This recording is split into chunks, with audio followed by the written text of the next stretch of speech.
సపోటా చెట్టు. తెల్లవారుజామున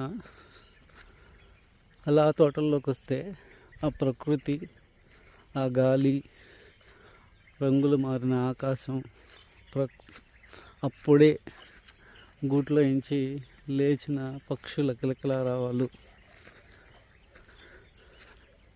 ఈ చల్లని బ్రీజు తగులుతూ ఉంటే ఇది ఒక ఫీలింగ్ అసలు యాక్చువల్గా చెప్పలేము, అంత బ్యూటిఫుల్గా ఉంటుంది. అంతేకాకుండా చెవులకు కూడా వినసొంపుగా ఉంటాయి. పక్షులు అలా అరుస్తూ ఉంటాయి. కోయిళ్ళు వినబడుతున్నాయి మీకు.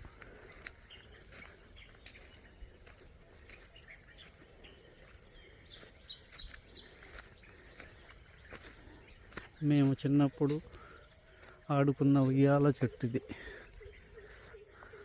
అక్కడ ఒక రాయి ఉంటుంది. ఈ చెట్టులో మామిడికాయలు కోసుకొని ఈ బండ మీద కూర్చొని ఉప్పు కారం తెచ్చుకొని, ఇదే బండ ఎన్నో సంవత్సరాలు 24 ఏళ్ళేమైంది ఈ బండ అట్టే ఉంది. ఈ చెట్టుకి కొమ్మకు ఉయ్యాల వేసుకొని ఊగి, ఇక్కడ ఈ కొమ్మలకు ఉయ్యాల వేసుకొని ఊగి ఎంజాయ్ చేసిన ఈ మూమెంట్స్. ఈ తోటలో ఎన్నో మామిడి చెట్లు ఉండేవి, ఇప్పుడు లేవు. ఇది ఒక్క చెట్టు మాత్రమే ఉంది, ఉయ్యాల మామిడి చెట్టు అంటాం దీన్ని. సో ఇలాంటివన్నీ గుర్తొస్తే మనసుకి చాలా ఆనందం వేస్తుంది.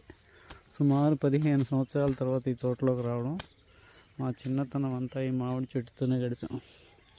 ఈ కాయలు కోసుకొని తినడానికి ఎండాకాలం సెలవులు ఇస్తే ఊరికి వచ్చేవాళ్ళం అన్నమాట. ఈ చెట్టులో కాయలు రాళ్ళు ఏరి కొట్టి, ఉప్పు కారం ఇంటి నుంచి తెచ్చుకున్నట్టు బాగా దట్టించి మామిడికాయలు తిని, ఇక్కడ ఏటిలో స్నానం చేసి అలా ఆడుకొని, గుబ్బలు, చేమచంత గుబ్బలు, తాటికాయలు సీజన్ వస్తే తాటికాయలు, గేగులు సీజన్ వస్తే గేగులు, ఎన్నో. ఇప్పుడు తోటంతా ఖాళీ అయిపోయిందనమాట. ఇలాంటి మెమరీస్ గుర్తొస్తే ఎంతో హ్యాపీగా ఉంటుంది కదా. మీలో ఎంతమందికి ఇలాంటి మెమరీస్ ఉన్నాయి? కామెంట్ చేయండి.